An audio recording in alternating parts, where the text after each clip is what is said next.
It's Friday, Feedback Friday, the feedbackiest day of the week. It's Feedback Friday. Yeah, energy. We made it to Friday. We made it to Friday. Oh, God, thank God. Okay, a lot of comments this Friday. A lot. So I'm going to help support this channel and dive right into it. This was like every comment, that's good, that's good, that's good, that's good. I had to choose. So good commenting this week, folks. Help support this channel. Become a monthly patron. If you liked the Legend of Zelda videos, patreon.com/LeannaK. Or buy a one-time Leanna Care session for someone who can use it but can't afford it because of some of the stuff we're going to talk about for Manly Monday. Coffee.com/LeannaK. Or the men's groups. Donate to the GoFundMe. Any amount helps. It can be a couple of bucks. So you can put your money exactly where you want it to go. So getting into the comments, we're going to start with the Manly Monday video and then move on to the Zelda video. So we're going to start off, one comment was, in what mentally ill state is calling someone creepy instead of just saying, he's not my type, or I'm just not interested, considered kind? Saying one of those would be far less painful and less damaging to a person's mentality and reputation than calling someone creepy. Okay, there's two things going on here in girl world, okay? And I'm not saying these make sense. I'm just saying that they are. And I don't do this and I get into trouble, okay? Because there's this thing called the nice game, or I call it the nice game in girl world. The trick of the nice game is to manipulate or coerce someone into not being nice. She who is not nice first loses, right? It's a very real thing in girl world. So going, I'm not into him, or he's just, I don't like him, that's not being nice, okay? But when you say someone is creepy, oh no, you are unnerved, you are afraid, you are frightened rabbit, you are pulling that shit. And that's why I'm focusing on the damsel in distress, because feminist circles both say the damsel in distress is bad, and yet the minute it comes to tough stuff, I am afraid, it is hard. It drives me fucking crazy. Like, there's no words. I can't handle it. But here's the problem with creepy. Okay? Because don't forget, I'm in this space, but I'm also in the mental health space, right? The thing about me is I do a lot of things and I use them all. And if anything hits a red flag in any of the work I do, it's like, nope, can't do that. So being creeped out by something is a legitimate feeling. But framing it as I was creeped out, that's owning your feelings. Okay, that's an I feel statement. I felt creeped out when the guy stood over my shoulder and breathed in my ear. Okay, one, that is a very specific behavior that someone can correct, right? Two, you're talking about your feelings, not an inherent state in the other person. And we know this is an ideal emotional communication, and yet it goes out the window when it comes to he's creepy. Now, I get called creepy too, but, you know, male energy. And that's the thing with it, but you feel bad for rejecting someone in girl world. I don't want to be mean, you know, and then there's a deeper layer. So you go, no, he's creepy, not I wasn't interested, he's creepy. So he's actively bad, not I'm seeing myself as better than him. That's one. The other is that there's this thing that happens where you do something and you realize it's going to hurt somebody's feelings. And then you get anxiety because it's going to hurt someone's feelings. And that anxiety can sometimes get misread as fear. And so being in the presence of someone you know is attracted to you and you don't feel the same, it creeps you out because of that, and you ascribe it to the other person instead of doing a deep dive inside you. And I am not like this. I will say to people, and it's never a pleasant conversation. In TV, it happens less now. But when I was in TV, There were times I'd be like, all right, let's get this absolutely straight. I am never, ever sleeping with you. Ever. And some guys were cool. Some guys did get extremely hostile, like scary hostile. And all it takes is of one of those hostile guys for women to become very, very on guard. And this is the thing that sucks about interpersonal stuff. Because as I say all the time, I am an asshole. You know, it's like, okay, this could get me a bad result. I'm going to do it anyway because it's straightforward. Nobody can say nobody knew. So it's like, it's not happening, man. Like, just back off. I will say that to someone's face. Most women won't because they're terrified of the reaction. And that sucks. I've been talking to a lot of people lately where they say, I wish they just told me. I wish they just have told me instead of. And I said, yeah, but they couldn't possibly know you'd take it well. And as soon as they find out you will take it well, if they're wrong, it's too late. Try to see it from their side. And this is just, it's an unsolvable problem directly. The way to navigating a problem is different from solving a problem. The way to navigate it is very nuanced and it involves a step-by-step approach. And we don't have enough time in Feedback Friday. If you'd like a video on rejection, how to let somebody know you can handle it. And okay, different people can handle different types of rejection too. And some of it is just practice. Some of it is the self-talk you tell yourself after you've been rejected. It is a complicated process, but if all of this sounds absolutely nuts, it is. It's like this societally induced altered state, and I don't like it. I can't stand navigating girl world for that reason. I'm terrible at that stuff because I'm just like, look, and it's something I really try to work on. Because I was raised around Afro-Caribbean women, and it is just different. It was just, here's what's going on.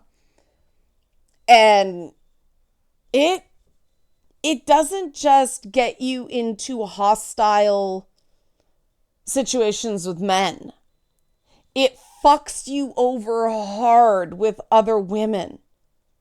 Because then they go and they tell everybody a complete bullshit version of what actually went down. And then you get fucked over because they lied. Because you hurt their feelings and that is not how you play the nice game. And I'm just like... And so, when I work with women who have had bad experiences with other women and are really frightened of group dynamics, I totally understand. And it takes a while for people to realize that they can speak up. And it's a great moment when they realize they can. You may have noticed song was kind of extra fiery in this week's Two Women Talking, and I loved it. There's more of that coming. There's more of that coming. I'm not going to say more, but it is great. This is the cultural programming, and it's not helping anyone. The reason I come at it from me being me, and it's a lot. Some people are going to like it. Some people aren't. That's life. But then I show the value in other things because that's why I am, I try to be very careful with the whole damsel in distress thing because I am so, you want to go, which is not necessarily better. It's just different. Right. And so I want to show some respect to people who don't have that because that's not always the best way to navigate a situation. So that was a really long answer to a short question. Let's move on. One person asked about the poor translation between codes, things that men say and women read very differently from how, they're spoken. It seems it often runs in the masculine and feminine direction for being treated as harsher, meaner, or more threatening than intended. Body language in particular seems to be a big stumbling block here. I wonder if you are aware of any examples that the masculine communication style tends to read a lot more negatively than the feminine communication style would. And they gave their own example involving vulnerability. That vulnerability means let it all hang out for men, whereas women are more of a gradient. And that's possible. I mean, I can only speak to my experiences with men, which are obviously not typical. I'm not one of those people who ever shame a guy for crying. I don't understand that, but I'm not typical. I've found that one of the things I've had to learn with, I don't see women doing this as much. I do it, but I do it as a self-conscious thing. I tend to cross my arms in situations. And this is something I picked up as a teenager because what am I covering when I cross my arms? Now, body language experts say don't do that. It makes you unapproachable. But I know a lot of guys who cross their arms when they're paying attention or they're thinking. And it can read as disapproving, right? It can read as looking to object. That's one example. But I also find it's just men will say something to be helpful. Women will find it condescending. And this was something I really started to watch because I finally asked a bunch of guys, do you talk to other guys that way? What do you mean? Well, that way. You're telling me something I already know. Well, yeah, because I assume you already know it. Then why are you telling me? Because it's interesting. Okay, what? Tell me more. But most people don't have that conversation, right? Most people don't ask the why. And that's why I'm so big on the why. Like, why'd you do that? And it's interesting because I've had a few conversations with people where I say, why'd you do that? I'm like, I'm sorry. I know it was bad. It's like, no. Why did you do it? And sometimes people don't know, but sometimes people have an answer. And when they get an answer, it's like, oh, all right. Because that's how it read to me. No. Okay. But I do find that certain criticisms from women do hit harder in men than if they come from other men. And especially if it's an attractive woman, it is that tendency to put women up on pedestals. And that's why I am so against putting women up on pedestals. And that does not mean thinking an individual person is great. It means the idea, these benevolently sexist, women are kinder than men, women are softer than men, this, that, X, like these general statements of women are more virtuous inherently. No, it isn't true. Different individuals have different levels of morality. Teenage girls are monsters. Some adult women are monsters. Just ask anybody who works in retail about how monstrous certain women can be. But it's that, she is the sun and the moon, it must be me thing. And I don't have all the answers to this. This is just some examples. I do think this needs more discussion. This is one of those things I really am really looking forward to with these sort of open conversations, because I learn a lot listening to other people's points of view. And I do think learning how to phrase your feelings from a position of ownership really helps a lot. Because, there's a lot we can learn from each other. So, not a complete answer, but I hope that helps. Another one, couple things I'd like to add. While it's true that men will keep their troubles to themselves to avoid bringing others down, men are also taught that doing that is selfish. After all, it's often expected for a man to take care of his own troubles rather than burden others with that trouble. A mindset we definitely need less of. Okay, so part two. I noticed that many who view sex as a need are those who put a lot of value in reproduction. Some of such people do express a fear of society collapsing because they don't think enough people are making babies. Me personally, I think some families are big enough for that to be inconsequential.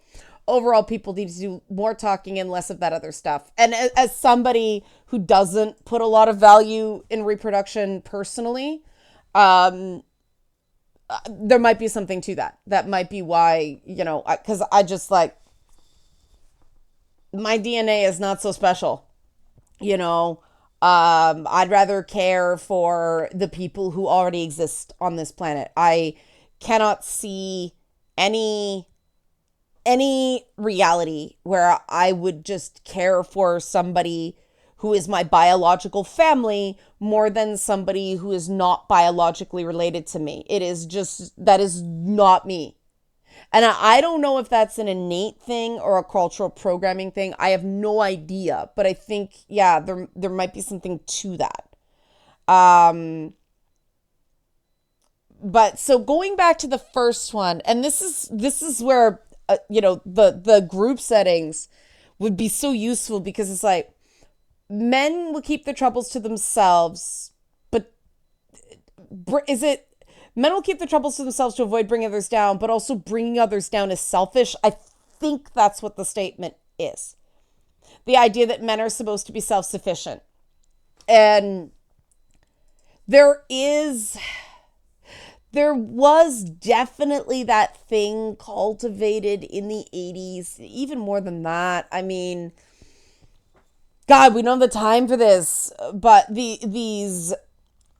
the meaning of certain tropes has shifted, and the tropes we see in like James Dean movies and westerns and things like that, those have very much shifted in what it means. The same damn trope, different meaning with it.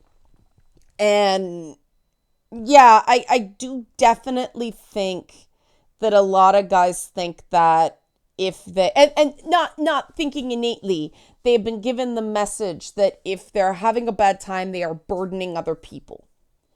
And that, again, that's awful. That's one of the problems I'm trying to solve. If there's a place you can go where that's the point, and even if you just want to come and listen so you're not alone, you can, it's a Bill Withers song, man. It's a Bill Withers, Lean on Me, I'm not gonna sing that. It'll be terrible. I love Bill Withers. I love that dude's voice. Anyway, that was but yeah, that's what we're sort of solving for. Is, yes, it is very real that men are told they're a burden. So let's give it a space where you're not, right?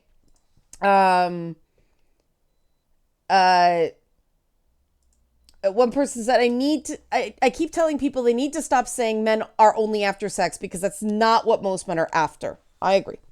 It was what the first episode of WandaVision, where they did the trope of the boss coming home to dinner and trying to avoid everything being a disaster. People forget that was rooted in the real world idea of, as a man can't lead his own household effectively, how can he be trusted to lead a team in the office? Thus, men put intense pressure on their wives to create the image of a perfect home, so his own social and professional prospects were at worst not hindered and best enhanced.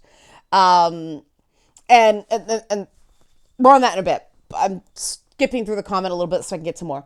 Likewise with sex, while the physical aspects may feel good and even the emotional, compassionate aspects may be beneficial if achieved, it's more the intense pressure from society to obtain it that's the problem.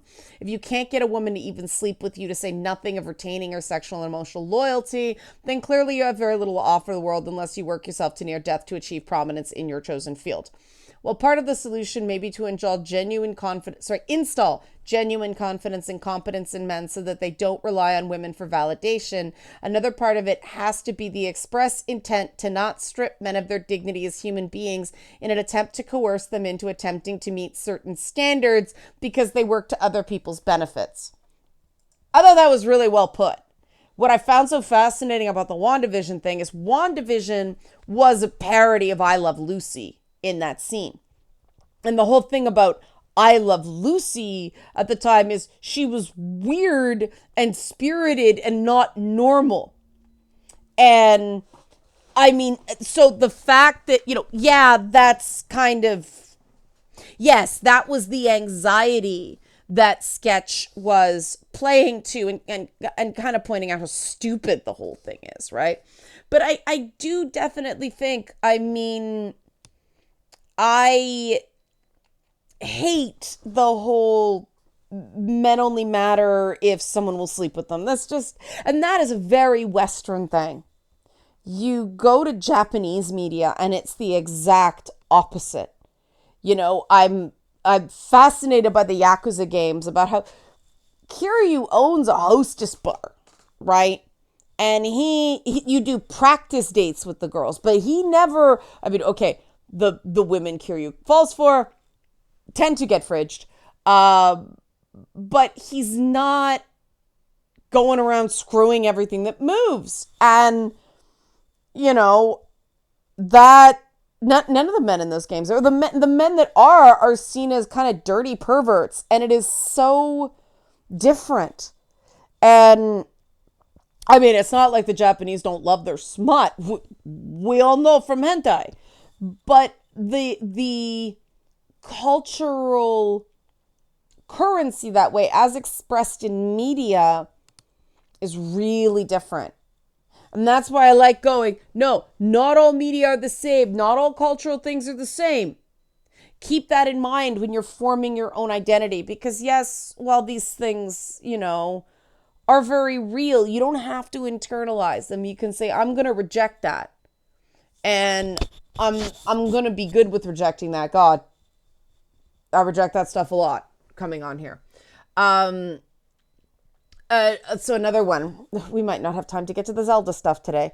I've found it interesting that you mentioned that women didn't want men to go straight for wanting a relationship, when it seems like that when men seem to be told that is the opposite. Discussion around friend zoning. I'll jump to the end of the comment, the opinion on the phenomena. I've talked about the friend zone before. Maybe this is something for a Manly Monday to... I've talked about it before, but obviously it's been a while. I think I'm going to leave that because that's a big topic and it needs time. But thank you for the comment. One person pointed out the whole men are more straightforward, yet men react more strongly when women say something. Makes me think of one of the hypothetical causes of autism spectrum disorder, where sensory nerve connections to the brain develop more slowly, so the brain compensates by becoming more reactive to what it does get, which leads to issues when the aforementioned nerves finally finish connecting.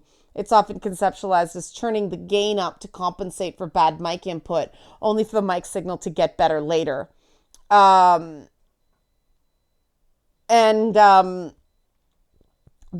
an interesting metaphor. That's true for trauma. That's true for a bunch of other conditions. And then they say, to be fair, the hot trifling tomboy has her fans too, so saying women don't have a sliver could be misleading depending on how we define things. And I Googled hot trifling tomboy. I don't know what that is. So I can't really comment on that. But the thing is, keep in mind that everything has her fans. The Lady Dimitrescu type has her fans. The step on me mommy thing has her fans, but massive detractors too. That's the thing. It's the volume of everything that gets exhausting. There aren't the same agreements. The Venn diagram. It may be, I can't think of anything that's really, you take somebody like, say, Jennifer Aniston, her image is so squeaky clean, but then so oversaturated by tabloid stuff, right? It's that thing where Lizzo, oh, big body positivity, so she makes one mistake and it's feeding frenzy. It's that kind of stuff. So again, I don't know what the trope is, so I'm just speaking generally. I just didn't want to ignore a comment because I didn't understand it. And so on to the Zelda thing with the remaining time. One person said, well, shit. When I said all that stuff in 2014, I was just a misogynistic man. It took 9 years for my opinions to be validated on the damsel in distress isn't inherently misogynistic. Let's not teach people to not ask for help front. I'm counting this as real progress in the right direction. Thank you. I did actually say something similar in the Lady Bits episode on the damsel in distress. I talked about human trafficking being a very real thing. Let's not go there. But it got absolutely ignored at the time. So if you're hearing it now and you feel validated, that's awesome. A Link to the Past is an interesting thing as it sets in motion how the form, function, importance of how the sages work in the Zelda series. Sages, that is spiritual guides, have been part of the series from the beginning, but A Link to the Past set forth some important conventions that have carried through the series. First, it established that the sages neither had to be men or old, and that's interesting because in the English version it is translated as wise men. I deliberately did not use that language because, yeah, I agree with this interpretation of the game, which is why I selected this comment. The 7 sages in the bygone era are shown or at least presumed to be your standard old man style of sage, but establishing their descendants as maidens showed that the wisdom and power need not be confined to a specific type of person. Indeed, from this point forward in the series, any group of sages in a given game are almost never all the same gender and quite often not the same species either. Characters from the race of Zora, Gorons, and others have carried the title of sage. Yep, that's really hammered home in Breath of the Wild, Tears of the Kingdom. Which leads me to my next point, is that A Link to the Past establishes sage status as being a potentially inheritable trait. In A Link to the Past, it's by direct bloodline, but in some games, it's potentially more of a spiritual inheritance. Without doing a full audit of the series, when you have a large group of sages, there are usually about 6 or 7, regardless of how many active races you have in that era of Hyrule. So oftentimes, there will be sages of a non-Hylian race, but if those are in short supply, the number of active stages is still around 7. Yeah. So it can beg the question of why then in A Link to the Past are all the sages women? Perhaps there was a narrative choice that prompted that, but I wouldn't be surprised if it mostly came from a developer shortcut. You'll notice, aside from Zelda, the 6 maidens all use the same character sprite, with just some color palette swaps. Interesting to think a series lore may have been directly influenced due to hardware limitations. I believe, yes, it was a hardware limitation, but I'll finish the comment. In the final key point I'll make is how, if it wasn't clear already, A Link to the Past drives home that Zelda isn't only a princess. In fact, royalty is arguably one of her less relevant titles in this game. The prologue states that 7 wise men are what sealed Ganon away in the ancient era, and Zelda is descendant from one of them. It can be safely assumed that one was probably king of Hyrule in that age, but the game doesn't say as such. It's the fact that Zelda's ancestor was a wise man is what's important to the plot unfolding. Yeah. And that's why, again, damsel in distress must be a diagnosis of exclusion, right? And I do agree with that analysis. I do think, and this is where we get into, well, it was only a hardware thing. Well, you know, in Metroid, Samus was supposed to be a man, but she changed to a woman, and so she's trans. Like, there is a form of analysis that it's called close reading that I use for these games. We can speculate on why something was done, but the point is that it's there. And it does a disservice to the work to just erase something because of why it's there. Unless we have a developer saying, blank, we can't assume blank. However, even when you get somebody like the creator of The Witcher, I think his name's Andrzej Sapkowski. But even when you get him going, this is not allegory, we can still see how it's a very Polish story, right? The fact that the author is Polish and drawing on that stuff is, and that's why I was like, okay, there are some properties I don't care about race swapping with a very Polish story. It should reflect being a very Polish story. because of the absolute horrors that part of the world went through. Um, and that is just my opinion. That is an artistic opinion, not a moral opinion. If I were to adapt The Witcher, I would be very careful to preserve that Polishness precisely because holy shit, if you look into the history, it is hardcore. But that's why when people say, oh yeah, but if you take away this, Zelda's a perfect damsel in distress. Yes, but we are talking about games with very, very few words at the end of the day and very, very limited assets. And so going, oh yeah, but it takes away the fact that developers were trying to get those things in there of, let's get away from the wise man sage. Let's have the young girl sage as well. And I mean, when you get into moon rabbits and lunar deities and some of the kami in Japanese myth, it's less of a bold swing in Japanese media, but let's give credit where credit's due. If we're going to criticize when something is clunky, we need to give things credit when they do bother with inclusion. And when you look at the number of important women in A Link to the Past, it does set a tone, which is why I tied in Link's Awakening to other women who aren't Zelda in the games and how their role is always as sort of a sage-like quality. And I'm going to get it in videos later, the other tropes that Zelda can be. But sage is much more accurate to Zelda than damsel in distress. Yep.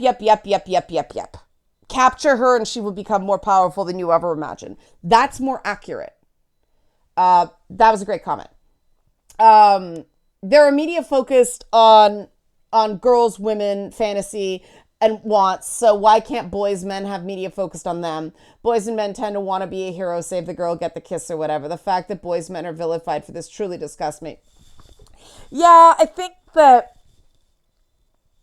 media criticism lost the plot vilifying men for that.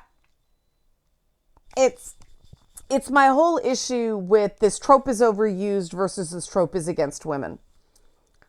Overused is fair. I mean, for a long time, media was aimed at 18 to 24 men. I worked on television where that was the key demographic. The stuff I did back then was aimed at that. It's very different than where TV's at now. But I do think that also the vilification of male desire, not just sexually, but I miss romance. I mean, I was reminded of it with the Barbie movie, with the way, Ryan Gosling's Ken looks at Barbie, and he's just, and in that case, at least the material backed up the performance as opposed to some other stuff that I won't go on rants of. It's like this actor is killing it and this dialogue is shit. Jack Quaid's really good as Huey and the boys with Starlight as well, and she's terrible to him. So yeah, see a pattern. But yeah, I do think that we've swung too far into make this bad away from, well, we only indulge that male coarse desire, right? And I do think there's room for both. I think we can tell a story of a guy who wants to save the girl and get the kiss and do it in an intelligent way. And in a way that doesn't insult women's intelligence. Because you know what? There's a lot of women who want to be that girl. The whole thing that I know songs talked about is the appeal to those stories is, look, a guy who puts in effort. And that's been wiped away with the vilification of the damsel in distress. Two more comments. Got to get going. This is getting long. So what I'm getting here is Zelda has more in common with Professor X than whoever the damsel in distress archetype is. Actually, can we get some positive examples of the damsel in distress trope as you define it? Which characters are outside the Handmaid's Tale, which I understand, though she's the protagonist. I'm skimming through. Even then, it describes the reason the plot happens. I mean, positive damsels in distress. That may be something I explore in a later video. I don't want to half-ass it with time running out. There are examples. I mean, Penelope, I believe her name is in the Odyssey, Odysseus's wife. I mean, when you look at what she's going, yeah, it is Penelope. She's got a house full of men waiting to hear that her husband's officially dead. So, in ancient Greece, that was fucking scary. And she's seen as keeping it on lock. You go to those older stories before the Christianization of fable, the Christianization of story, of epic story, kicked in. You could argue Alice in Wonderland is a damsel in distress. She falls down. The queen's constantly going off with her head. She's running around all over the place. Again, we claim it's not a damsel in distress when it's her story, but it is, right? I can think of some supporting characters as well. I don't want to step on the two women talking stuff that we did on female supporting characters because somebody paid for that.